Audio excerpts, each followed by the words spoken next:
જય શ્રી કૃષ્ણ. નમસ્કાર, પ્રણામ, સ્વાગત છે તમારું આપણી યુટ્યુબ ચેનલમાં. મિત્રો, આજે અમે લઈને આવ્યા છીએ એક ખૂબ જ સમજવા લાયક અને વિચારવા લાયક રહસ્યમય પારિવારિક કહાની. તો આ કહાનીમાં એક ખૂબ જ મોટું રહસ્ય છે જે તમને કહાનીના અંતમાં સાંભળવા મળશે.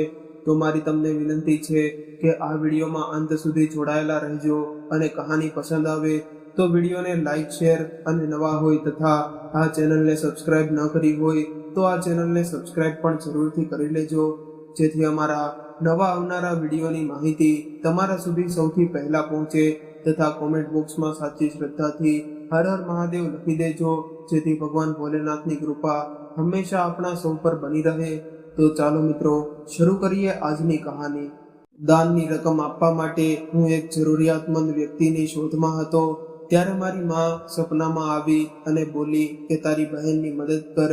પરંતુ આશ્ચર્યની વાત એ હતી કે મારી બહેન તો ખૂબ જ અમીર અને સુખી હતી. એક દિવસ હું અચાનક મારી બહેનના ઘરે ગયો તો બહેને જોઈને મારા હોશ ઉડી ગયા, કારણ કે આ વાત તે દિવસોની છે જ્યારે દિવાળીનો મહિનો તેના છેલ્લા દિવસોમાં પ્રવેશી ચૂક્યો હતો. શહેરના બજારોમાં રોશનીનો મેળો લાગ્યો હતો. ચારે તરફ ચહલ પહલ હતી, દુકાનો પર ભીડ હતી, બાળકોનું હાસ્ય ગુંજી રહ્યું હતું, દિવાળીના કપડાની પસંદગી થઈ રહી હતી અને ચારે તરફ ખુશ્બુદાર વાનગીઓની મહેક આવી રહી હતી. પણ મારા દિલમાં એક અજીબ ઉદાસી હતી. ખબર નહીં કેમ આ વખતે દિલમાં રોનક ન હતી. તે સાંજે રોજની જેમ હસતા મોઢે પૂજાપાઠ કર્યા પછી હું મારા રૂમ તરફ ગયો.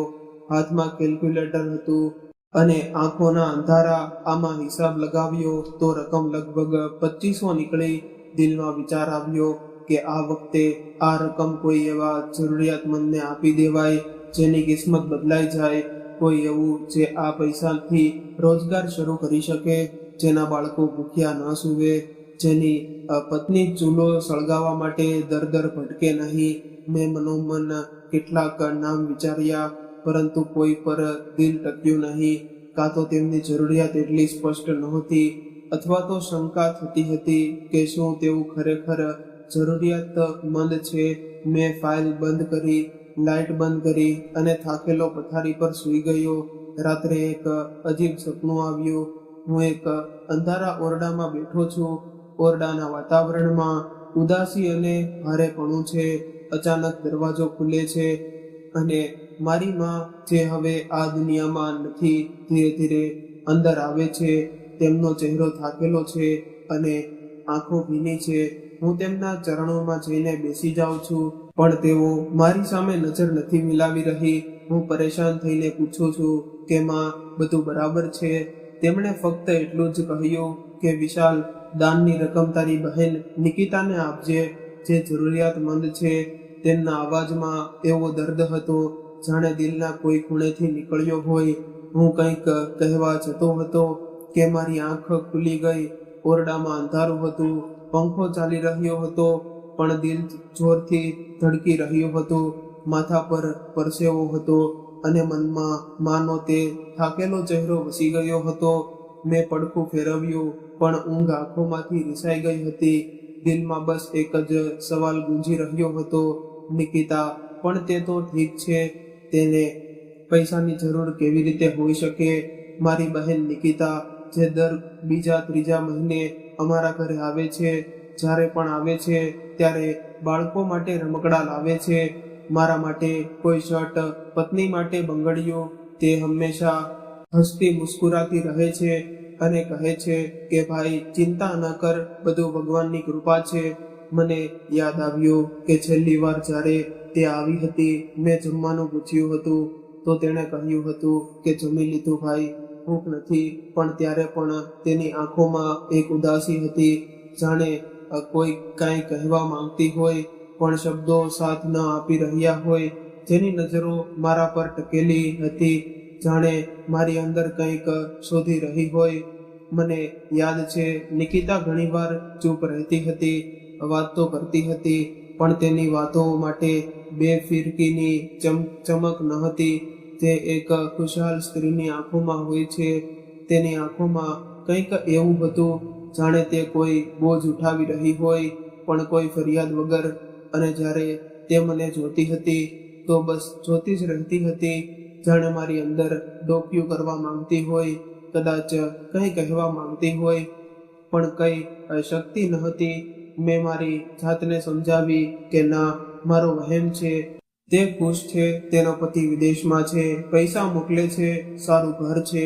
જો તેને કોઈ તકલીફ હોત તો તે મને જરૂર કહેત, પણ આ વાત દિલને સંતોષ ન આપી શકી.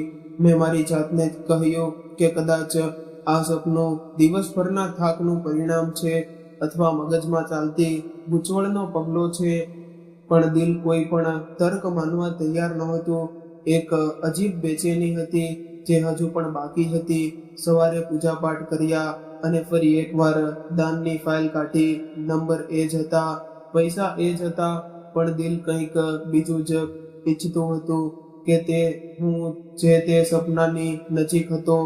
નાસ્તા દરમિયાન મેં મારી પત્ની રેખાને ગઈ રાતના સપનાનો ઉલ્લેખ કર્યો કે માં સપનામાં હતા અને કહી રહ્યા હતા કે દાનની રકમ નિકિતાને આપી. અને રેખા હસીને બોલી કે તમે પણ ખરા છો, સપનામાં પણ મગજ ચલાવો છો.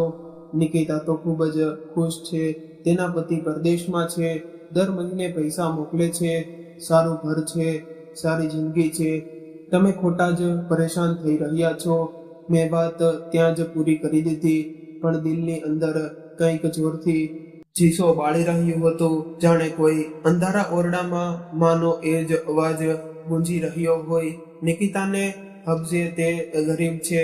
દિવસ જેમ જેમ પસાર થઈ ગયો, ઓફિસ ગયો, કામ પૂર્ણ કર્યું, પણ દિલ ત્યાં જ અટકેલું રહ્યું. સાંજે એ જ સપનું ફરી આવ્યું, એ જ ઓરડો, એ જ માં, એ જ ભીની આંખો અને એ જ વાત, દાન નિકિતાને આપ. હવે હું સાચે જ બેચેન થઈ ગયો હતો. 2 વાર એક જ સપનું, અને તે પણ આટલી સ્પષ્ટતા સાથે. શું ખરેખર કંઈક છે જે મારી નજરથી છુપાયેલું છે? શું હું મારી બહેનને સમજી નથી શક્યો?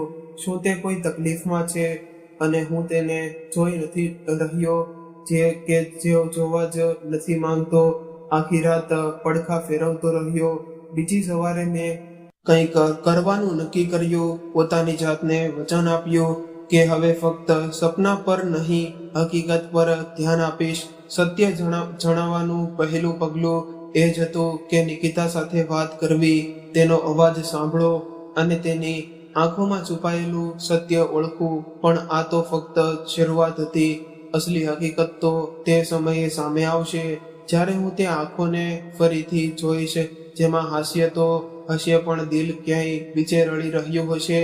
સવારનો પ્રકાશ બારીના પડદામાંથી ચણાઈની ઓરડામાં આવી રહ્યો હતો, પણ મારું દિલ હજુ પણ ભારે હતું. નાસ્તા દરમિયાન રેખાએ ફરી એ જ વાત દોહરાવી કે નિકિતા તો ખુશ છે. દર વખતે જ્યારે આવે છે કંઈક ને કંઈક લઈને આવે છે. ખરેખર આજ તો મેં પણ જોયું હતું. નિકિતા હંમેશા અતિથિનો આદર કે સન્માન કરવામાં આગળ પડતું ભાગ લેતી હતી. ક્યારેક બાળકો માટે રમકડા લાવતી, ક્યારેક મારા માટે શર્ટ અને પત્ની માટે મીઠી વાતો કરતી. બાળકો સાથે રમતી, મુસ્કુરાતી અને જતી વખતે હંમેશા એ જ કહેતી કે ભાઈ, ભગવાનનો આભાર છે, બધું બરાબર છે. માણસ પોતાના આરામદાયક વિચારોમાંથી બહાર નીકળવા નથી માંગતો. જો બધું બરાબર જ લાગી રહ્યું હોય તો આપણે ઘણીવાર હકીકતને જોવા જ નથી માંગતા. નિકિતાનો મુસ્કુરાતો ચહેરો, સારા કપડાં અને તેનો અતિથિ સત્કાર, આ બધું મળીને એક મજબૂત ચિત્ર બનાવતું હતું. તે ખુશ છે, તેને કોઈ વસ્તુની જરૂર નથી. પણ હવે જ્યારે હું છેલ્લી મુલાકાતોને દિલથી વિચારું છું તો બધું બદલાતું હોય તેવું લાગે છે. રાત્રે સૂતા પહેલા જ્યારે મેં મોબાઈલમાં નિકિતાની તસવીર જોઈ, તેના ચહેરા પર મુસ્કાન તો હતી, પણ આંખો હજુ પણ આ ખાલી જેવી લાગી હતી. માની વાતો, તેના સપના અને નિકિતાનો ચહેરો, બધું મળીને મારા દિલ પર દસ્તક દઈ રહ્યું હતું. મેં એક લાંબો શ્વાસ લીધો અને આંખો બંધ કરી, પણ ઊંઘ ન આવી. દિલમાં એક ખાલીપો હતો, જાણે કોઈ સવાલ વારંવાર દરવાજો ખખડાવી રહ્યો હોય. શું તે તારી બહેનને ફક્ત બહારથી જોઈ છે કે દિલથી પણ? મેં પોતાની જાતને વચન આપ્યું કે હવે આ વહેમને વહેમ સમજીને અવગણીશ નહીં. આ સપના માત્ર સંયોગ ન હોઈ શકે. માની આંખોમાં આંસુ, તેની વાતોમાં ધ્રુજતો અવાજ છે, અને નિકિતાની ખામોશી આ બધું ચીસું પાડી પાડીને કંઈક કહી રહ્યું હતું.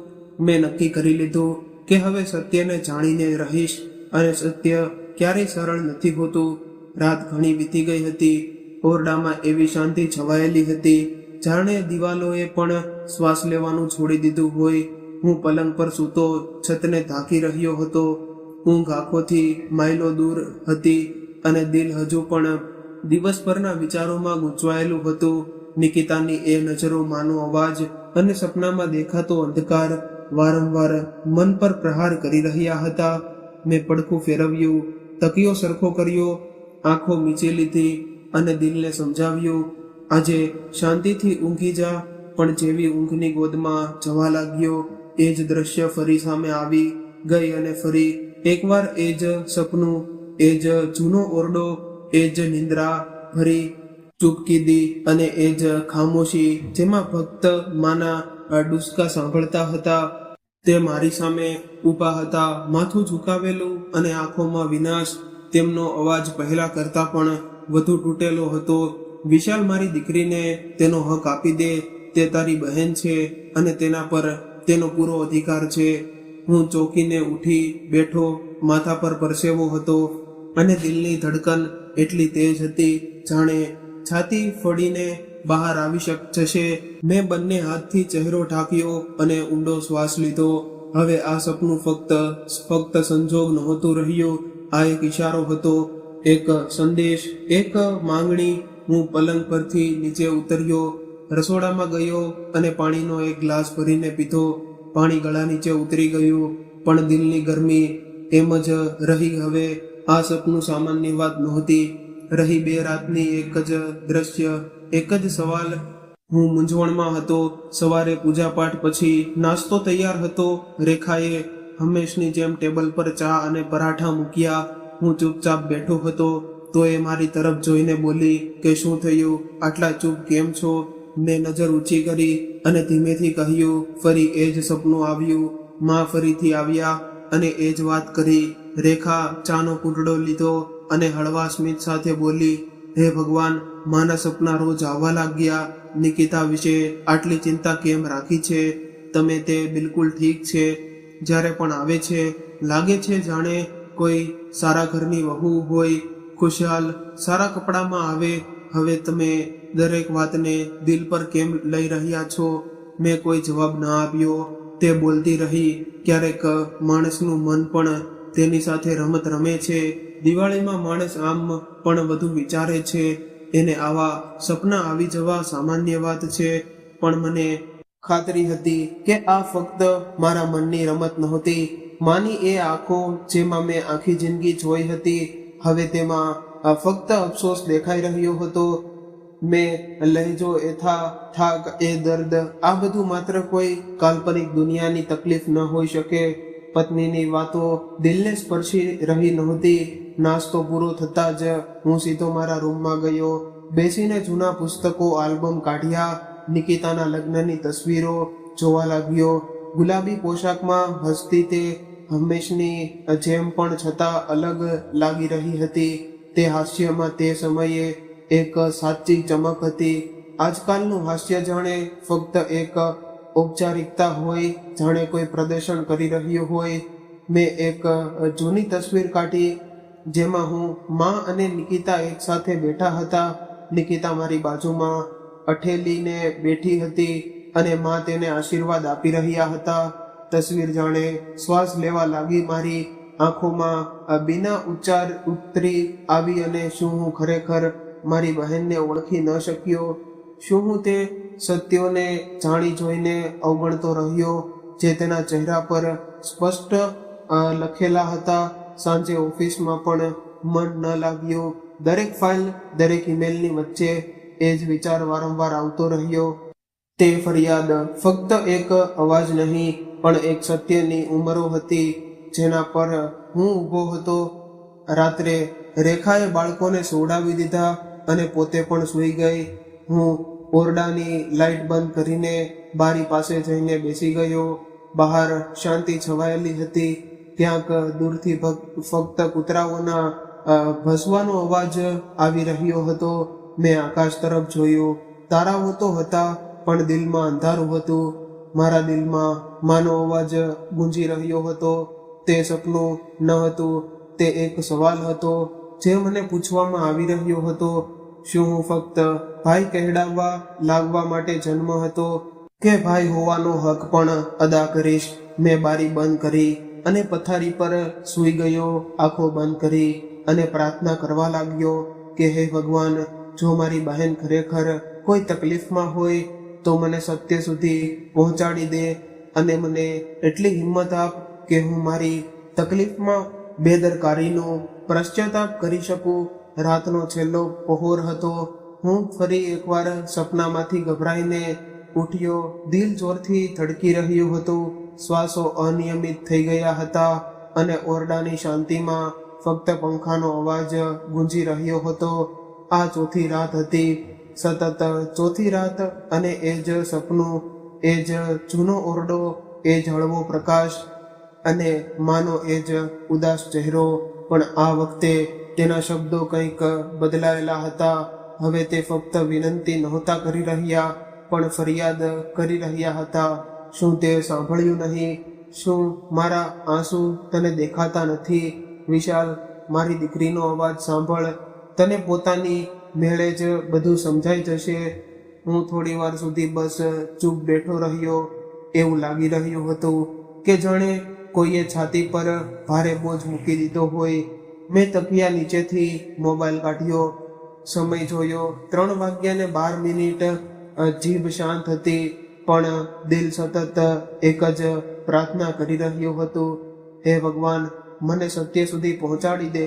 સવાર થતાં મેં નક્કી કરી લીધું કે આજે હું નિકિતાને જરૂર ફોન કરીશ. હું આ અંધારામાં રહી શક્યો નથી.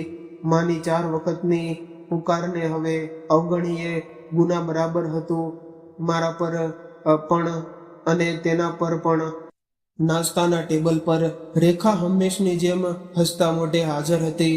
બાળકોની ફરમાઈશનું સાંભળી રહી હતી, પણ મારી શુભ કીધી તેને પણ અજીબ લાગી. તેણે પૂછ્યું, ફરી જ સપનું આવ્યું? મેં ફક્ત માથું હલાવ્યું. આ સપના પાછળ પડ્યા રહેશો. નિકિતાએ તો ક્યારેય કોઈ ફરિયાદ નથી કરી. તમે બસ વધુ વિચારો છો. મેં તેની વાત સાંભળી, પણ આ અવગણી દીધી. હવે વાત કોઈના કહેવા કે ન કહેવાની નહોતી. આ મારો અંતરાત્માનો અવાજ બની ચૂક્યો હતો. બપોરે ઓફિસમાં કામ કરતી વખતે એક એવી ક્ષણ આવી જ્યારે આંગળીઓ તો કીબોર્ડ પર ચાલી રહી હતી, પણ ધ્યાન ક્યાંક બીજે હતું. દિલની ધડકન ફરી એકવાર તેજ થઈ રહી હતી. મેં તરત જ ફોન ઉપાડ્યો અને નિકિતાનો નંબર ડાયલ કર્યો. કોલ ઘણી વાર સુધી વાગતો રહ્યો. હું લગભગ છોડવાનો જ હતો કે અચાનક ફોન રિસીવ થયો. નમસ્કાર ભાઈ. તેના અવાજમાં એક જ નરમાશ હતી, એ જ જૂનો મોહબ્બત. પણ જ્યારે આજે કોઈક બીજું પણ હતું. એક હળવી ધ્રુજારી હતી, જાણે શબ્દો લથડી રહ્યા હોય. હેલો નિકિતા, કેમ છે? મેં મુસ્કાન સાંભળતા પૂછ્યું કે ભગવાનનો આભાર ભાઈ, બધું બરાબર છે. તેનો જવાબ હંમેશની જેમ ટૂંકો હતો, પણ તેના લહેજામાં કંઈક એવું હતું જે હું અનુભવી શકું તો હતો, પણ શબ્દોમાં વ્યક્ત કરી શકતો નહોતો. તબિયત તો ઠીક છે ને? અવાજ કંઈક થાકેલો લાગે છે. મેં સાવચેતીથી પૂછ્યું. ના ના, બસ જરા ઊંઘ પૂરી નથી થઈ. બાળકોને સ્કૂલે મોકલવાના હતા. બધું બરાબર છે ભાઈ, તમે ચિંતા ન કરો. પણ હું કેવી રીતે ન કરું? તેની દરેક વાત જાણે પોતાની જાતને છુપાવવાનો પ્રયાસ કરી રહી હતી. જે વાક્યો તે કહી રહી હતી તેની પાછળ કંઈક બીજું હતું. એ જ અવાજમાં વિનાશ, એક રોકાયેલો શ્વાસ, જાણે કોઈ અંદરને અંદર રડી રહ્યો હોય. મેં પ્રયાસ કર્યો કે તેનાથી વધુ વાત કરું, પણ તે વારંવાર વાત ટૂંકાવવાનો પ્રયાસ કરી રહી હતી. તમારો દિવસ ખરાબ ન થઈ જાય ભાઈ, હું પછી વાત કરું છું. બાળકોને જોવા મના છે. બાય, મેં ફોન મૂકી દીધો. પણ હવે દિલ વધુ બેચેન થઈ ગયું હતું. હું જેટલું જાણવા ગયો હતો તેનાથી ક્યાંય વધુ સવાલો લઈને પાછો આવ્યો. હું ઓફિસની બારી પાસે જઈને ઊભો રહ્યો. બહારના રસ્તા પર લોકો પોતપોતાની જિંદગીમાં વ્યસ્ત હતા. કોઈને કોઈની તકલીફની ખબર જ નહોતી, અને જો થઈ પણ જાય તો વિશ્વાસ કરવો સહેલો નહોતો. નિકિતાનો અવાજ હજુ પણ મારા કાનમાં ગુંજી રહ્યો હતો. હું તે વિનાશને અવગણી નહોતો શક્યો. આ એ જ વિનાશ હતી જે માના સપનામાં, તેમની આંખોમાં હતી. જાણે બધું એક બીજા સાથે જોડાયેલું હોય. તે અવાજ, તે આંખો, બધું એક જ સત્ય તરફ ઈશારો કરી રહ્યું હતું. મેં પોતાની જાતને પૂછ્યું, શું હું ખરેખર તેની વાત પર વિશ્વાસ કરી લઉં, ફક્ત એટલા માટે કે તે કહી રહી છે કે બધું ઠીક છે. ઓફિસ છૂટ્યા પછી રસ્તા કિનારે ચાલતા મેં ખિસ્સામાં હાથ નાખ્યો, અને તે પણ બીડીનું ઢાંક્યું. તેમાં દાન આપવાની રકમ હતી, ₹2500. મેં તેને ધ્યાનથી જોયું. જેણે પહેલીવાર તેને ઓળખી રહ્યો હું. આ રકમ હવે ફક્ત એક દાનની જવાબદારી નહોતી રહી. આ મારી માની પુકાર હતી, મારી બહેનની ખામોશીનો જવાબ, અને મારી જવાબદારીઓનો બોજ. ઘરે જઈને મેં મારી પત્નીને મુખ્ય રૂમમાં જણાવ્યું કે મેં નક્કી કરી લીધું છે, આ રકમ નિકિતાને આપીશ. તે ચોકી પણ કંઈ બોલી નહીં. કદાચ મારા કળેજાની ગંભીરતાએ તેને ચૂપ કરાવી દીધી હતી. અને હું રૂમમાં ગયો અને પરબીડિયું એ જ રીતે ટેબલ પર મૂકી દીધું. દિલમાં એક પાકો ઈરાદો બની ચૂક્યો હતો. હવે વધુ મોડું નહીં થાય. હવે હું સત્યથી મોહ નહીં ફેરવું. તે દિવસે સાંજે બધું સામાન્ય દિવસો જેવું હતું, પણ મારી અંદરનું એક યુદ્ધ સમાપ્ત થઈ ચૂક્યું હતું. તે મૂંઝવણ, તે સવાલ, તે બેચેની, બધું હવે એક હેતુમાં ઢળી ચૂક્યું હતું. રાત્રે સૂતા પહેલા ફરી એકવાર તે સપનું આવ્યું, પણ આ વખતે દ્રશ્ય બદલાઈ ગયું હતું. માં હવે તે જૂના ઓરડામાં નહોતા. તે કોઈ બાગમાં હતા, સફેદ કપડામાં, હાથ પ્રાર્થના માટે ઊંચા કરેલા, અને તેમના ચહેરા પર આ વખતે શાંતિ હતી. હું સપનામાં તેમની નજીક ગયો તો તે મુસ્કુરાઈને બોલ્યા કે વિશાલ, શુક્ર છે તે ઓળખી લીધું. હું ચોંકીને ઉઠ્યો, પણ દિલને પહેલીવાર શાંતિ હરદી. જાણે અંદર કંઈક સરખું થઈ ગયું હોય. મેં લાઇટ ચાલુ કરી અને તે પરબીડિયું હાથમાં લીધું. આ માત્ર રકમ નહોતી રહી, આ મારા અંતરાત્માનો અવાજ હતો. માની ઈચ્છા, રાતોની પ્રાર્થનાઓની શાંતિ અને નિકિતાની ખામોશીનો જવાબ હવે આગલું પગલું હતું. તે દરવાજે સુધી જવું અને જાણવું કે તેની ખામોશી પાછળ શું છુપાયેલું છે. કારણ કે કેટલાક સત્યો શબ્દો નથી કહેતા, તે આંખોમાં છુપાયેલા હોય છે. એવી આંખો જે બોલતી નથી, ફક્ત વિનંતી કરે છે. રાત હતી અને દિલ પર જે બોજ મહિનાઓથી હતો તે અમુક હદ સુધી હળવો થઈ ગયો હતો.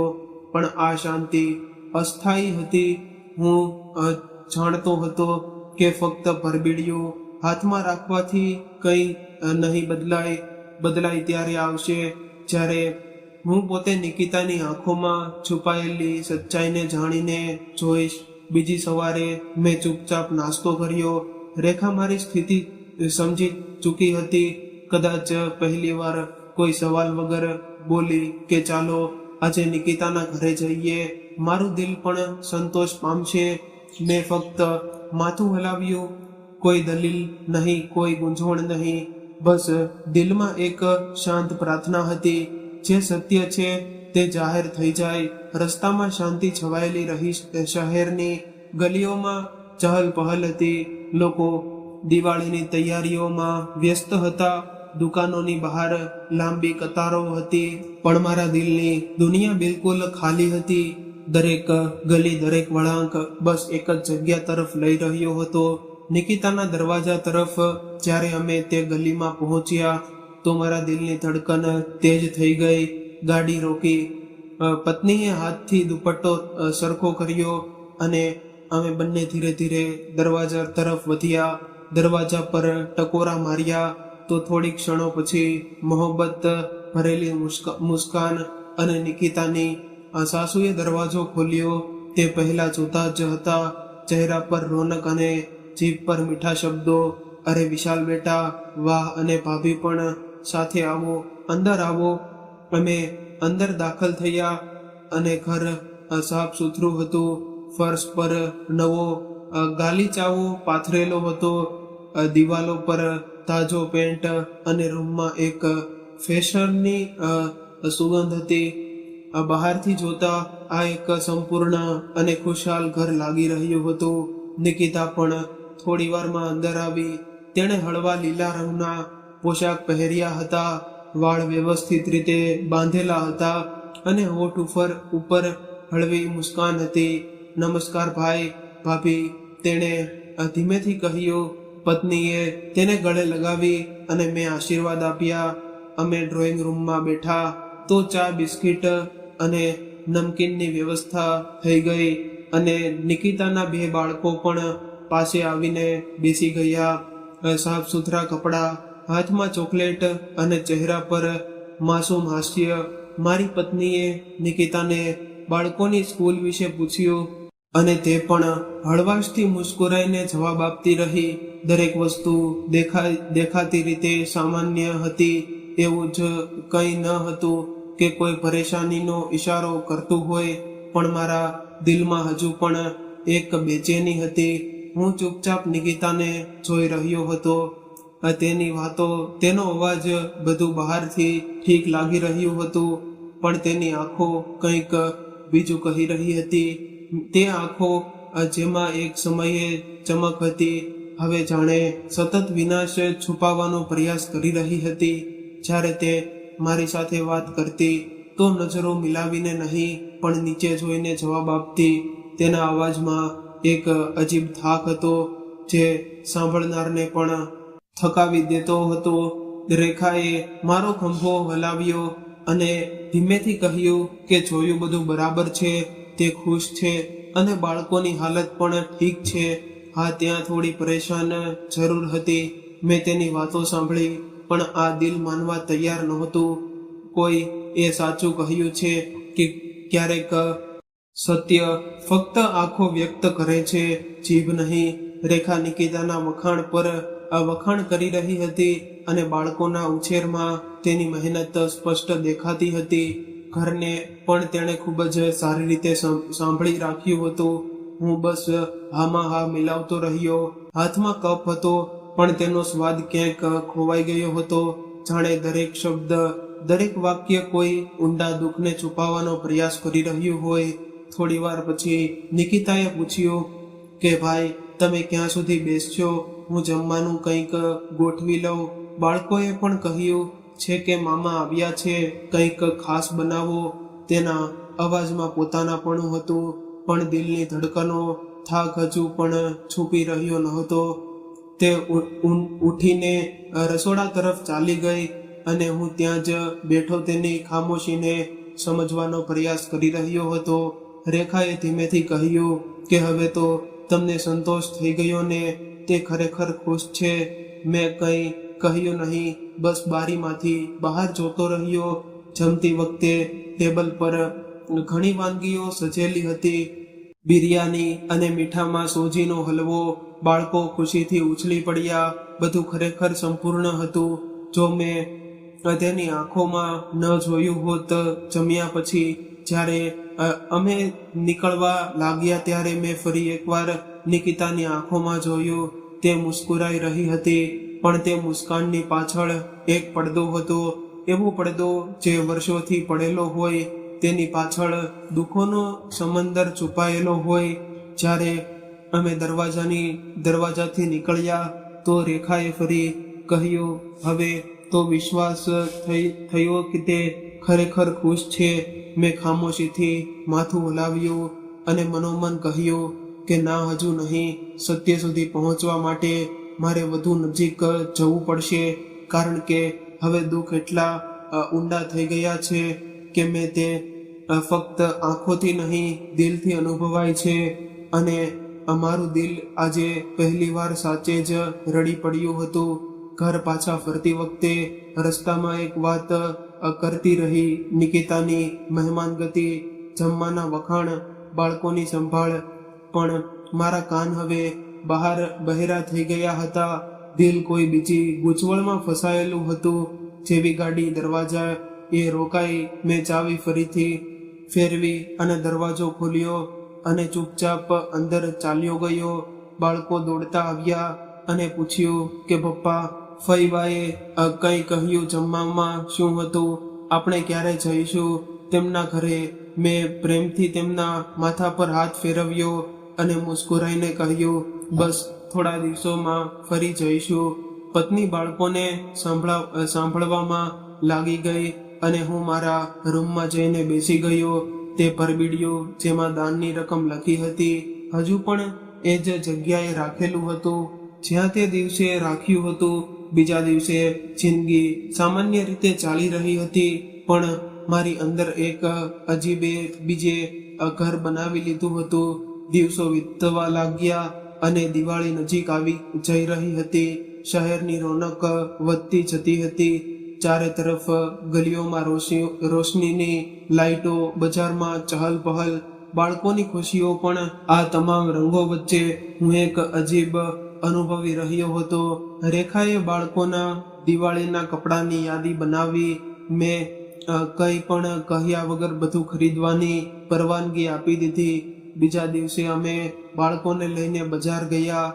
દુકાન પર ઊભા એક ક્ષણમાં જ્યારે બધા લોકો હસી રહ્યા હતા, મેં પોતાની જાતને સૌથી અલગ થકલ અનુભવી અને લાગ્યું કે જાણે મારી આસપાસ બધું ચાલી રહ્યું છે પણ હું ક્યાંક થંભી ગયો છું.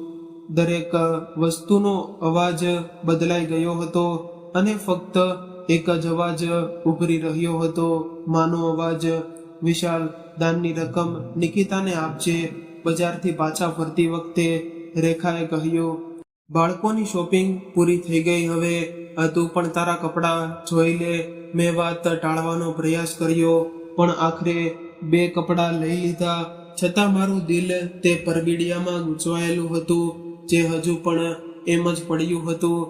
રાત્રે હું છત પર જઈને બેઠો. આકાશમાં તારાઓ હતા, હવામાં હળવી ઠંડક હતી, પણ દિલની ગરમી કોઈ બીજી જ સપાટી પર હતી. દાનની રકમ, માનું સપનું, દિલની તડપ અને બહેનનો હક, આ બધું એક જ દોરીથી બંધાયેલું હતું.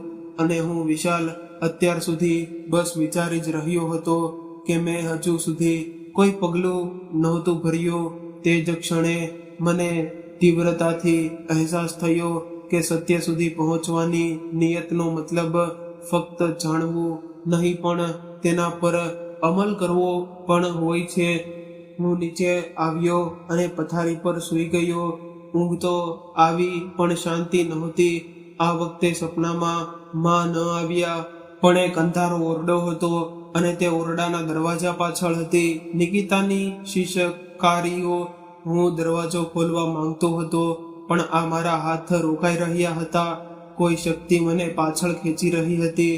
હું ચીસો પાડી ઉઠ્યો અને જવા દો, હું તેને બચાવવા માંગુ છું, પણ મારો અવાજ સાંભળનાર કોઈ નહોતો. સવારે પક્ષીઓના કલરવના અવાજથી આંખ ખુલી. દિલ જોરથી ધડકી રહ્યું હતું. વૃદ્ધો મંદિરે જઈ રહ્યા હતા અને દિલમાં એક અજીબ શાંતિ હતી. કદાચ એટલા માટે કે હવે હું ચૂપ રહેવાનો નહોતો. હવે હું નિકિતાના દરવાજે સુધી જઈને સત્ય સાંભળવા અને સત્ય કહેવા માટે તૈયાર હતો. ત્યારે દિલમાં એક નવી ભાવનાને જન્મ લીધો હતો. એક ભૂલાયેલી સચ્ચાઈ એ માથું ઊંચક્યું હતું, જાણે વર્ષો પછી કોઈએ તેને ફરીથી જાગવાનું હોય. આ વાત કેટલાય વર્ષો પહેલાની છે, જ્યારે પિતાજીનું અવસાન થયું હતું. જ્યારે પિતાજીના વારસાના ભાગલાનો સમય આવ્યો, ત્યારે હું ગંભીર આર્થિક સંકટમાંથી પસાર થઈ રહ્યો હતો. મારો ધંધો ઠપ થઈ ગયો હતો. દેવું વધી જતું હતું અને દરેક દરવાજો બંધ લાગતો હતો. તે સમયે મેં મારી બહેન નિકિતાને એક બાજુ લઈ જઈને તે ધીમા અવાજે મારી પરિસ્થિતિ જણાવી. મારા અવાજમાં કદાચ ધ્રુજારી હતી, કારણ કે હું પોતાને અત્યંત નબળો અનુભવી રહ્યો હતો. એક ભાઈ જે પોતાની બહેનની સામે લાચાર થઈ ગયો હોય. નિકિતાએ મને ધ્યાનથી સાંભળ્યો, પછી હળવા સ્મિત સાથે કહ્યું કે ભાઈ, મારા માટે સૌથી મોટો વારસો તમારો સંતોષ છે. જો મારા હિસ્સાથી તમારો બોજ હળવો થઈ શકતો હોય તો તે હિસ્સો મારો નહીં, તમારો છે. મારે કંઈ નથી જોતું. તે સમયે એવું લાગ્યું જાણે દિલ પર રાખેલો એક મોટો બોજ હળવો થઈ ગયો હોય. મેં ભગવાનનો આભાર માન્યો, નિકિતાને આશીર્વાદ આપ્યા, અને તે ક્ષણ મારા માટે કોઈ વરદાનથી ઓછી નહોતી. પણ હું એ ભૂલી ગયો હતો કે કેટલાય વરદાનોને સમયસર પરત કરવા પણ ફરજ હોય છે. હવે વર્ષો પછી જ્યારે મારી જિંદગી ફરીથી સ્થિર થઈ ચૂકી છે, ધંધો ચાલી નીકળ્યો છે, ઘરમાં રાહત છે, બાળકો સારું શિક્ષણ મેળવી રહ્યા છે, ગાડીઓ છે, આરામ છે, હું તે એક ક્ષણને ભૂલી ચૂક્યો હતો જે ક્યારે મારી જિંદગીનો સહારો બની હતી. નિકિતાએ પોતાના હિસ્સામાંથી ફક્ત પૈસા નહોતા આપ્યા, તેણે મારા માટે એક રસ્તો ખોલ્યો હતો, એક કુરબાની આપી હતી, અને મેં તે કુરબાની તરફ ક્યારેય પાછું વળીને જોયું જ નહોતું. ન તો તેને પરત કરવાનો કોઈ ઈરાદો કર્યો હતો. હવે આ વિચાર મારા દિલમાં કાંટાની જેમ ખૂંચવા લાગ્યો છે. મારો અંતરાત્મા બોલી ઉઠ્યો, તે નિકિતાનો હિસ્સો લઈને પોતાની જિંદગી સુધારી, અને બદલામાં તને શું આપ્યું? ફક્ત ખામોશી. દાનના પરબીડિયામાં રાખેલી રકમથી મેં પોતાની જાતને સંતોષ આપવાનો પ્રયાસ કર્યો. હું વિચારતો રહ્યો, મેં વચન આપ્યું હતું કે પરિસ્થિતિ સુધરશે ત્યારે બધું પરત કરી દઈશ. પણ હકીકત એ છે કે પરિસ્થિતિ સુધર્યા પછી મેં એ વચન ભૂલાવી દીધું. જિંદગીની તેજ ગતિ અને મારી સ્વાર્થીપણાએ કદાચ મને આ વિચારોનો મોકો જ ન આપ્યો. બધાએ મળીને મારા પર અહેસાસ કરીને મને તે અપાવી દીધું. સવારે દિલમાં એક સ્પષ્ટ અને પાક્કો નિર્ણય હતો. હવે ફક્ત દાનની રકમ નહીં, હું નિકિતાનો હક પણ પાછો આપીશ. તેને તે ઇજ્જત આપીશ, તે શાંતિ અને તે અહેસાસ પરત કરીશ જે એક ભાઈની ફરજ હોય છે. પત્નીએ નાસ્તો લગાવતા પૂછ્યું કે આજે બહુ ચૂપ લાગો છો, બધું બરાબર છે? મેં પહેલીવાર નજર ઊંચી કરીને કડક અવાજે કહ્યું કે આજે હું નિકિતાનો હક પાછો આપવા જઈ રહ્યો છું. ફક્ત દાનની રકમ નહીં, પણ તે હિસ્સો પણ જે વર્ષો પહેલા તેણે મને જોઈને પોતાની જાતને ખાલી કરી લીધી હતી. પત્નીએ આશ્ચર્યથી જોયું, જાણે તે આ વાત સાંભળવા માટે તૈયાર જ નહોતી. પણ તેણે કંઈ કહ્યું નહીં, બસ ખામોશીથી માથું હલાવી દીધું. મેં કબાટમાંથી તે કાગળો કાઢ્યા, જૂના ખાતા, તે હિસાબ કિતાબ જે વર્ષોથી બંધ પડ્યા હતા, બધું સામે રાખીને મેં નિકિતાના વીતેલા સમયનો અંદાજ લગાવ્યો અને નક્કી કર્યું કે ન માત્ર પાછું આપશે, પણ તેના બાળકો માટે એક કાયમી સ્ત્રોત પણ બનાવવામાં આવશે. કારણ કે હવે હક ફક્ત પૈસાથી અદા નથી થતા, તેના માટે દિલને ઝુકાવવું પડે છે, નિયતને સાફ કરવી પડે છે, અને સમયના ઘા પર મલમ લગાવવો પડે છે.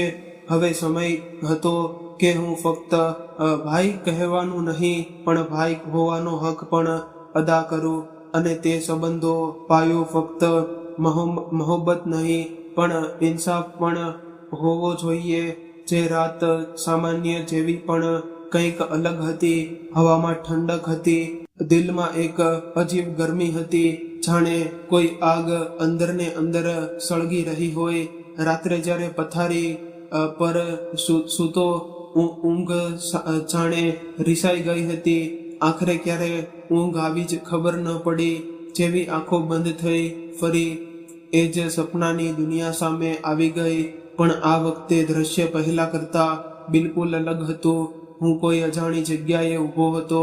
ચારે બાજુ ધુમ્મસ હતું અને તે ધુમ્મસમાં એક પડછાયો તેજથી મારી તરફ આવી રહ્યો હતો. જેવો તે પાસે આવ્યો, મેં ઓળખી લીધો કે તે મારી માં હતા. પણ આ તે માં નહોતા જેમને મેં હંમેશા મોહબ્બત સાથે જોયા હતા.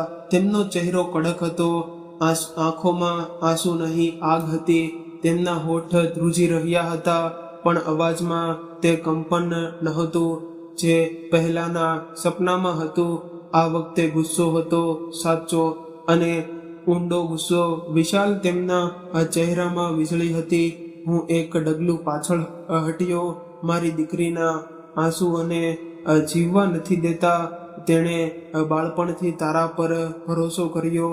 જવાની માં તને સહારો આપ્યો અને હવે તું તેને અવગણીને દુનિયાની ચમક દમકમાં ખોવાઈ ગયો. હું કંઈક કહેવાનો જ હતો કે તેમણે હાથ ઊંચો કરીને મને ચૂપ કરાવી દીધો. ચૂપ તે મારી આંખો સામે મારી આ દીકરીને ખામોશીથી તૂટતા જોઈ અને કંઈ ન કહ્યું. તેના હિસ્સા પર કબજો કર્યો. તેની ખામોશીને કમજોરી સમજી અને હવે ફક્ત તેને પરબીડીઓ આપીને વિચારે છે કે તે પાછું આપી દીધું. મારી જીભ જાણે બંધ થઈ ગઈ હતી. હું ફક્ત રડી શકતો હતો, કરગડી શકતો હતો. હું તેમના ચરણોમાં બેસી ગયો. આંખોમાંથી આંસુ વહેવા લાગ્યા. માં, હું ખોટો હતો. હું માફી માંગુ છું. હું બધું પાછું આપીશ. તારાથી પણ. માનો ચહેરો કડક જ રહ્યો. તેમણે મોહ ફેરવ્યો અને દૂર જતા કહ્યું કે આ પસ્તાવો ક્યારેય કેમ ન આવ્યો. જ્યારે તે દર રાત્રે પોતાની ચાદરમાં છુપાઈને રડતી હતી, હું તને માફ નહીં કરું જ્યાં સુધી તું તારી બહેનની આંખોમાંથી આંસુ લૂછી ન દયા. માનો અવાજ ગુંજ્યો અને બીજી જ ક્ષણે બધું ગાયબ થઈ ગયું. હું ગભરાઈને ઉઠી બેઠો. દિલ એટલું તેજથી ધડકી રહ્યું હતું જાણે છાતી ચીરીને બહાર નીકળી આવશે. શ્વાસો બેકાબુ હતા. કપાળ પરસેવાથી લબથબ અને હાથ ધ્રુજી રહ્યા હતા. ઓરડામાં ઘેર અંધારું હતું, પણ મારી અંદરનું અંધારું તેનાથી ક્યારે વધુ ઘેરું હતું. મેં બંને હાથથી ચહેરો ઢાંકી લીધો, જાણે તે શરમથી મોહ છુપાવવા માંગતો હતો, જે હવે પૂરી તાકાતથી મારી સામે આવીને ઊભી હતી. પહેલીવાર માએ મારી સાથે આવા લહેજામાં વાત કરી હતી. સપનું જ ભલે હોય, પણ તે સપનામાં જે સત્ય હતું તેણે મારી પૂરી હકીકતને હચમચાવી નાખી હતી. હવે ફક્ત અંતરાત્મા નહીં, માની નારાજગી પણ મારી સામે હતી. હું સમજી ચૂક્યો હતો આ નારાજગી ત્યાં સુધી ખતમ નહીં થાય જ્યાં સુધી હું ફક્ત નિયતથી નહીં પણ અમલમાં, મેદાનમાં ઉતરીને મારી બહેનને તેનો તે હક પાછો ન આપી દઉં જે વર્ષો પહેલા તેણે મારા ભરોસા પર છોડી દીધો હતો. મેં ઉઠીને પૂજાપાઠ કર્યા અને સજદામાં જઈને ધ્રુસકે રડી પડ્યો. કદાચ જિંદગીમાં પહેલીવાર આટલી સાચી પ્રાર્થના કરી હતી. હે ભગવાન, મને માફ કરી દે. મેં મારા ભગવાનનો, મારી માનો, મારી બહેનનો બધાનો ભરોસો તોડ્યો છે. હવે મને એટલી હિંમત આપ કે હું તેને બધું પાછું આપી શકું જેને મેં નાહક પોતાનું સમજી લીધું હતું.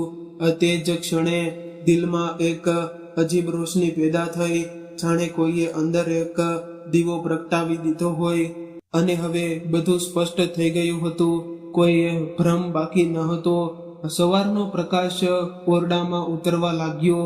પક્ષીઓ કલરવ કરી રહ્યા હતા, પણ મારી અંદરનું એક યુદ્ધ સમાપ્ત થઈ ચૂક્યું હતું. મેં કપડાં બદલ્યા, હાથમાંથી જૂનું પરબીડિયું ઉપાડ્યું અને તેની સાથે એક બીજું પરબીડિયું તૈયાર કર્યું. નિકિતા હિસ્સાની પૂરી રકમ. હવે સમય હતો માની નારાજગી દૂર કરવાનો અને બહેનની આંખોમાંથી આંસુ લૂછવાનો. તે જ જુસ્સા સાથે હું ઓફિસ માટે નીકળ્યો. રસ્તામાં વિચારતો હતો કે નિકિતા સાથે કેવી રીતે વાત કરું, શું કહું, કેવી રીતે તેની સામે તે સચ્ચાઈ રજૂ કરવું, જેને મેં વર્ષોથી દબાવી રાખી હતી. મારા પગ પોતાની મેળે જ તેના ઘર તરફ વળવા તૈયાર હતા, પણ તે જ સમયે એક જરૂરી મીટિંગ આવી ગઈ. મેં પોતાની જાતને કહ્યું કે આજે સાંજે બધું તેના હાથમાં સોંપી દઈશ. ઓફિસ પછી હું રોજની જેમ મારા નિયમિત રસ્તા પર જ ન જતા એક લાંબો રસ્તો પકડ્યો. દિલ બેચેન હતું અને કદાચ હું ખામોશીમાં મારી અંદરની ગૂંચવણોને સ્પષ્ટ કરવા માંગતો હતો. જ્યારે ગાડી એક સિગ્નલ પર રોકાઈ ત્યારે મેં સામે ફૂટપાથ પર બેઠેલી એક સ્ત્રીને જોઈ. તેણે પોતાનો ચહેરો એક ફાટેલા દુપટ્ટાથી ઢાંકી રાખ્યો હતો. તે જમીન પર બેઠી હતી. હાથમાં એક જૂનું વાટકો હતો. તેમાં કેટલાય સિક્કા પડ્યા હતા. તેનું અસ્તિત્વ એવું લાગી રહ્યું હતું કે તું જાણે સમયના મારે તેને થકાવી દીધી હોય. હળવી પણ તેની આંખો બેજીલ હતી. મારા હાથ પોતાની મેળે જ ખિસ્સા તરફ ગયા અને મેં એક નોટ કાઢીને ગાડીની બારીમાંથી તેની તરફ લંબાવી. તેણે નોટની વાટકીમાં નાખવાને બદલે બંને હાથથી પકડી લીધી. આકાશ તરફ જોયું અને ધીમા અવાજે બોલી કે ભગવાન તમને સલામત રાખે સાહેબ, આબાદ રાખે, શાંતિ આપે તમને. હું આશ્ચર્યથી તેને જોતો રહી ગયો. તેના અવાજમાં એક અજીબ સચ્ચાઈ હતી, પણ જે વાત દિલને સ્પર્શ થઈ ગઈ તે તેની આંખો હતી. એ જ વિનાશ, એ જ થાક, એ જ છુપાયેલું દર્દ જે તેની આંખોમાંથી ઝલકી રહ્યું હતું. તેણે મને નિકિતાની આંખોની યાદ અપાવી દીધી. મારું દિલ એક ક્ષણ માટે કંપી ગયું.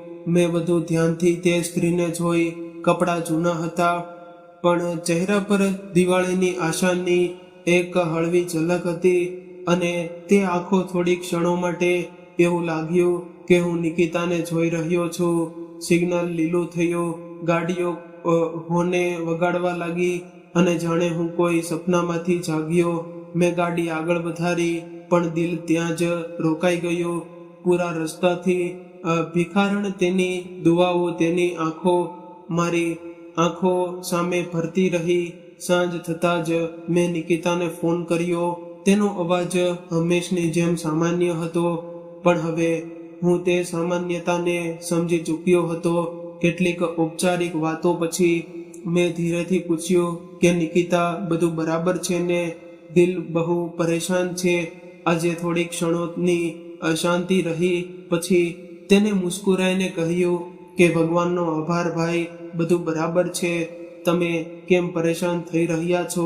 પણ મેં અનુભવ્યું એ જ વિનાશ, એ જ કંપન, એ જ દબાયેલી આંખો. હવે તેથી મારી બહેન નહીં પણ એક પાત્ર બની ચૂકી હતી. એ જ દ્રશ્ય વારંવાર ભરવી રહી હતી. બધું બરાબર છે, બધું બરાબર છે. પણ હવે હું આ વાક્ય સાંભળીને ચૂપ રહેવાનો નહોતો. નિકિતા, હું કાલે આવી રહ્યો છું. તારી સાથે કંઈક જરૂરી વાત કરવી છે. અને હા, માને સપનામાં જોયા હતા.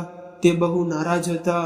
તે બિલકુલ ચૂપ થઈ ગઈ, જાણે તેણે કંઈક એવું સાંભળી લીધું હોય જે વર્ષોથી સાંભળવા માંગતી હતી. પછી એક ધીમા શ્વાસનો અવાજ આવ્યો, જાણે કોઈએ સંયમ પછી પહેલીવાર શ્વાસ લીધો હોય. ઠીક છે ભાઈ, આવી જજો. ફોન બંધ થઈ ગયો, પણ મારા દિલમાં તોફાન ઉઠી ચૂક્યું હતું. આજની તે ભિખારણ અને નિકિતાનો અવાજ બધું એક બીજા સાથે તેડાતું જઈ રહ્યું હતું. મારા મગજમાં એક વારંવાર વિચાર ઘર કરવા લાગ્યો કે શું તે સ્ત્રી, તે ભિખારણ, શું તે ખરેખર નિકિતા હોઈ શકે છે? શું તે સાચે જ? ના, આ કેવી રીતે શક્ય છે? તેની સાસુ, તેના બાળકો, તે ઘર, શું આ બધું છેતરપિંડી હતું? શું આ માત્ર એક દેખાડો હતો? મારા હાથ કંપવા લાગ્યા. મેં તે બંને પરબીડિયા ફરીથી કાઢ્યા. હવે સમય આવી ગયો હતો કે હું તે પડદાને ચીરીને તે સત્યનો સામનો કરું, જે વર્ષોથી મારી સામે હોવા છતાં છુપાયેલું હતું. મારે બીજાથી નહીં પોતાની જાતથી સત્ય બોલવાનું હતું, અને આ સત્ય માત્ર શબ્દોથી અદા નથી થતું, આ પગલાઓથી, નિયતથી અને આંખોની અદા થાય છે. કાલે હું જઈ રહ્યો છું, પણ આ વખતે ફક્ત એક ભાઈ બનીને નહીં, એક ગુનેગારની જેમ જે પોતાની બહેન પાસેથી તેનું છીનવાયેલું સત્ય પાછું આપવા જઈ રહ્યો છે. આખો દિવસ મગજમાં એક જ સવાલ ફરતો રહ્યો, શું તે ભિખારણ ખરેખર મિરાજિયા જેટલો હું તે વિચારથી બચવાનો પ્રયાસ કરતો, તેટલું જ તે મારા અસ્તિત્વને ઘેરી લેતો. સાંજ ઢળતા આવી લાગી તો દિલની ધડકન વધુ તેજ થઈ ગઈ. મેં બંને પરબીડિયા ખિસ્સામાં મૂક્યા, ગાડી અને સીધો નીકળતા મોહલ્લા તરફ નીકળી પડ્યો. ગાડી કાઢી અને સીધો નિકિતાના મોહલ્લા તરફ નીકળી પડ્યો. રસ્તામાં દરેક ચહેરો, દરેક પડછાયો મને જાણીતો લાગી રહ્યો હતો. દરેક ભિખારીમાં મને નિકિતાની છબી દેખાવા લાગી હતી. નિકિતાનો વિશ્વાસ વિસ્તાર આવતા જ દિલ બેકાબુ થવા લાગ્યું. ફરી એ જ ફૂટપાથ, એ જ જૂની દિવાલ, અને હા, એ જ ભિખારણ ચાદરમાં લપટેલી, ઝૂકેલી હાથમાં વાટકો લઈને. પણ આજે હું ચૂપચાપ તમાશબીન બનીને પસાર થવાનું નહોતું. મેં ગાડી થોડે દૂર રોકી, બહાર નીકળ્યો અને ધીરે ધીરે તેની પીછો કરવા લાગ્યો. ભિખારણ એક સાંકડી ગલીમાં વળી અને મારા પગ જાણે જમીન સાથે ચોંટી ગયા. આ તો નિકિતાના ઘરના પાછળના ભાગવાળી ગલીતી હતી અને મારા શરીરમાં એક ધ્રુજારી પસાર થઈ ગઈ. મેં મારી ઝડપ ધીમી કરી અને દૂરથી જ તેને જોવા લાગ્યો. તેણે ધીરેથી એક જૂનો લાકડાનો દરવાજો ખોલ્યો. તે સામાન્ય રીતે કોઈની નજરમાં ન આવતું હોય તે અંદર ચાલી ગઈ. દરવાજો પૂરો બંધ કર્યો નહોતો. મારા શ્વાસ થંભી ગયા હતા. હું ધીરે ધીરે તે દરવાજા પાસે પહોંચ્યો અને દબાયેલા પગે ઝૂકીને અંદર જોયો. જે દ્રશ્ય મેં ત્યાં જોયું તેણે મારા આત્માને હચમચાવી નાખ્યો. નિકિતા, મારી બહેન, ત્યાં જ બેઠી હતી. એ જ ભિખારણ બની ચૂકી હતી. ફાટેલા જૂના કપડામાં ચાદરથી ચહેરો ઢાંકેલો જમીન પર બેસીને રડી રહી હતી. સામે તેનો દીકરો બેઠો હતો. તેના ગાલ ધૂળથી ખંખરાયેલા હતા. તેની આંખોમાં ભૂખ અને અવાજમાં લાચારી હતી. હું મારી નજર નહોતો ફેરવી શકતો. માં, આ વખતે પણ દિવાળી પર દાળ રોટલી જ હશે. નિકિતાએ તેને છાતી સરસો ચાપી લીધો. તેનો ચહેરો પોતાના વાળમાં છુપાવતા બોલી કે ધીરજ રાખ બેટા, ભગવાન આપણી પરિસ્થિતિ પર પણ બદલાશે. મારી આંખોમાંથી આંસુ આવવા લાગ્યા.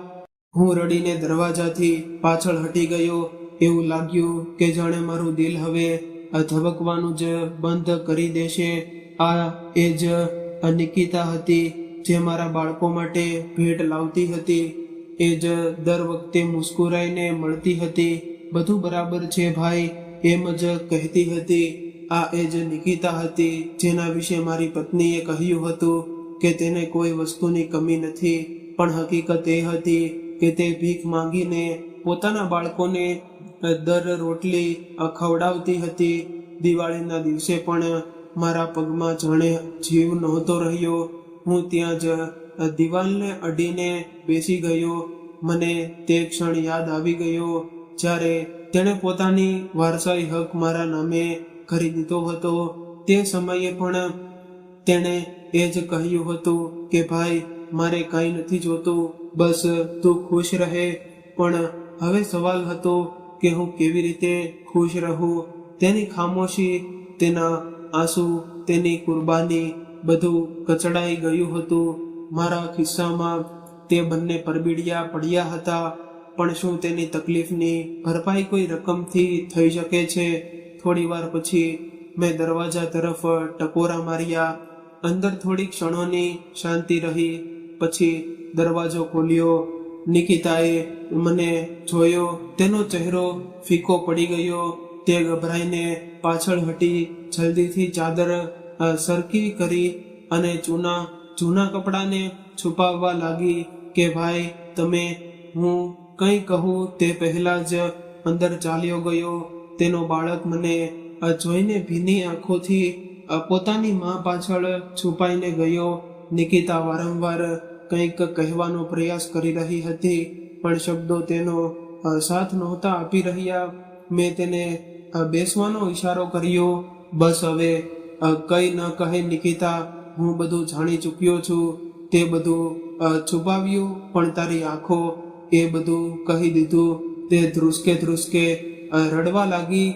હું તેની પાસે જઈને બેઠો, તેના ખભા પર હાથ મૂક્યો અને ધીરેથી કહ્યું કે હું તારા સપના, તારો ગુનેગાર બનીને આવતો તો રહ્યો. હું સમજતો રહ્યો કે આ બધું ફક્ત દિલનો વહેમ છે, પણ હવે આંખો ખુલી ચૂકી છે. નિકિતા, આ તારો હક છે. તે હક જે તે એક ભાઈની મોહબ્બતમાં કુરબાન કરી દીધો હતો, હવે હું તેને પાછો આપવા આવ્યો છું. મેં 2 પરબીડિયા તેની સામે મૂકી દીધા. દાનની રકમ અને વારસાનો હિસ્સો, આ બધું તારું છે. અને હવે તને ફક્ત આ નહીં પણ ઇજ્જતથી જીવવાનો હક પણ મળશે. નિકિતા કંઈ કહી ન શકી. તેની આંખમાંથી વહેતા આંસુ તેના ખાની પાછળ બની ગયા હતા. ઓરડાની શાંતિમાં બસ દુકાનો અવાજ હતો અને અમારી માફીની ગવાહી, કારણે કે તે દિવસે હું ફક્ત એક ભાઈ બનીને નિકિતાના ઘરે નહોતો ગયો. હું એક ઇન્સાન બનીને તેની જિંદગી, તેનો હક અને તેના સપના તેને પાછા આપવા ગયો હતો. ઓરડાની શાંતિ હજુ પણ ડુસકાથી ગુંજી રહી હતી. નિકિતાની આંખમાંથી વહેતા આંસુ તેના વર્ષોના દર્દની જાહેરાત કરી રહ્યા હતા. હું તેની સામે બેઠો હતો, એક ગુનેગારની જેમ, જે બધું જાણ્યા પછી પણ શબ્દો શોધી શકતો નહોતો. કહેવા માટે ઘણું બધું હતું, પણ હવે બધું અર્થહીન લાગી રહ્યું હતું. નિકિતાએ ધ્રુજતા અવાજે પૂછ્યું કે તમે ક્યારે ખબર પડી? કે મેં ધીરેથી જવાબ આપ્યો કે તે દિવસે જ્યારે તારી જગ્યાએ એક ભિખારણ નહીં, તું પોતે ઊભી હતી. મેં તેની આંખમાં તને જોઈ લીધી હતી. નિકિતાએ પોતાનો ચહેરો ચાદરમાં છુપાવી લીધો, જાણે વર્ષોથી છુપાયેલી રહસ્ય સામે આવ્યા પછી શરમ પણ આંખોમાંથી ડોકાવા લાગી હોય. મેં નરમાશથી તેનો હાથ પકડ્યો. હવે બધું પૂરું થઈ ચૂક્યું છે. હવે તારે ન છુપાવવાની જરૂર છે કે ન સહન કરવાની. હવે તારો ભાઈ જાગી ચૂક્યો છે. તેણે ડોસકું ભરતા કહ્યું કે જાણે વર્ષો પછી કોઈએ પોતાની કહાની કહેવાની પરવાનગી મળી રહી હોય. જ્યારે મારા પતિ પરદેશ ગયા હતા ત્યારે બધું બરાબર હતું. શરૂઆતમાં દર મહિને પૈસા આવતા હતા, ફોન પર વાત થતી હતી. પછી ધીરે ધીરે અંતર વધવા લાગ્યું. ફોન આવવાનું ઓછું થઈ ગયું, પૈસા બંધ થઈ ગયા. એક દિવસ ખબર પડી કે ત્યાં તેમને બીજા લગ્ન કરી લીધા છે. હવે તે મને કંઈ નહીં મોકલે. સાસુ કહેતા હતા કે જો બાળકોને પાડવા હોય તો ભીખ માંગીને પણ પાળ બાંધીને સામે મીઠું બોલતા, પણ જેવો કોઈ પીઠ ફેરવે કે તે મારી ઇજ્જતને તોડી નાખતા. નિકિતાઓનો અવાજ ધ્રુજવા લાગ્યો. મેં ક્યારેય કોઈને ફરિયાદ નથી કરી ભાઈ, કારણ કે મને ડર હતો કે ક્યાંક તમે પોતાની જાતને ગુનેગાર ન સમજો. મેં તો હંમેશા તમને મોટા માન્યા છે, તમારી ખુશીને મારી ખુશી સમજી છે. મારી આંખોમાંથી પણ આંસુ વહી નીકળ્યા. મેં તેના માથા પર હાથ મૂક્યો, જાણે એક ક્ષણમાં વર્ષોનું અંતર મિટાવી દેવા માંગતો હતો. એક એ બહેન હોવાનો હક અદા કર્યો હતો. નિકિતા, હવે મને પણ મારી ફરજ નિભાવવા દે. મેં તે પરબીડિયું તેના હાથમાં આપ્યું જેમાં દાનની રકમ હતી, અને બીજું પરબીડિયું જેમાં તેના વારસાના હિસ્સાનો પૂરી ચૂકવણી હતી. મેં કહ્યું કે આ બધું તારું છે અને આ છેલ્લું નહીં પણ પહેલું પગલું છે. હું તારા માટે એક અલગ ઘર લઈશ, બાળકોના ભણતરની પૂરી વ્યવસ્થા કરીશ અને તારે હવે ક્યાંય ભીખ નહીં માંગવી પડે. આ મારું વચન છે અને આ વચન ફક્ત શાબ્દિક નહીં પણ મારા અંતરાત્માનો નિર્ણય છે. વીરાને પરબીડિયા પકડી લીધા. તેની આંખોમાંથી વહેતા આંસુ રોકાઈ ન શક્યા. કાશ માં જીવતા હોત તો તે આ બધું જોતા તેમનું દિલ ઠંડુ થઈ જાત. તે બબડી મેં આકાશ તરફ જોયું, જાણે તેમની માફી માંગી રહ્યો હોય. માએ મને 4 સપનામાં જગાડ્યો હતો. 5મી વાર નારાજ થઈને ચાલ્યા ગયા, પણ તેમનું દરેક સપનું, દરેક નારાજગી મારી આંખો ખોલવા માટે હતું. ઓરડામાં ફક્ત બાળકોના માસૂમ પગવર ગૂંજી રહ્યા હતા, જે અત્યાર સુધી એક સમયની રોટલી માટે પોતાની માનો ચહેરો તાકતા હતા. મેં તેમને ગોદમાં લીધા, છાતી સરસા ચાપ્યા અને કહ્યું કે આ દિવસ છેલ્લો દિવસ છે જ્યારે તમારા હાથ ખાલી છે. આવતી દિવાળીએ તમે નવા કપડાં પહેરશો, સારું જમશો. નિકિતાએ માથું ઝુકાવી દીધું. કદાચ આભાર વ્યક્ત કરી રહી હતી, કદાચ મારા આત્માને સલામ કરી રહી હતી. હું ઊભો થયો અને જતા જતા દરવાજાથી પાછો વળીને કહ્યું કે હવે તારી આંખોમાં તે જૂની વિનાશ નહીં જોવા માંગતો નિકિતા. હવે તું ફક્ત બહેન નહીં, એક માં છે, એક ઇજ્જત છે અને સૌથી વધુ એક ઇન્સાન છે. તારું દરેક દર્દ મારું હતું, જેને મેં વર્ષો સુધી અવગણ્યું. હવે તે બધું મારી જિંદગીનો હિસ્સો બનશે. હું આ બહાર નીકળ્યો તો આકાશ સ્વચ્છ હતું. હળવી ઠંડી હવાની લહેર મારા ચહેરાને સ્પર્શી, જાણે કોઈએ દિલ પર હાથ રાખીને કહ્યું હોય કે માફી સ્વીકાર થઈ ગઈ. વાર્તા પૂરી થઈ ગઈ, પણ સત્ય એ જ છે કે દાન ફક્ત થોડા સિક્કાઓનું નામ નથી. તે અંતરાત્માના ઋણનો પહેલો હપ્તો છે અને તેનો પહેલો હકદાર એ જ હોય છે જે આપણી સૌથી નજીક હોય છે. મિત્રો, આ સાથે આપણી કહાની અહીંયા પૂર્ણ થાય છે. જો તમને અમારી આ કહાની પસંદ આવી હોય તો ચેનલને સબસ્ક્રાઇબ કરવાનું ભૂલશો નહીં. અને મિત્રોને હજુ સુધી જો વિડીયોને લાઈક ન કરી હોય તો લાઈક કરી દેજો અને આ વિડીયોને શેર પણ કરી દેજો. આ સાથે કોમેન્ટ બોક્સમાં હર હર મહાદેવ, જય શ્રી કૃષ્ણ લખવાનું ભૂલશો નહીં. ફરી મળીશું આવી જ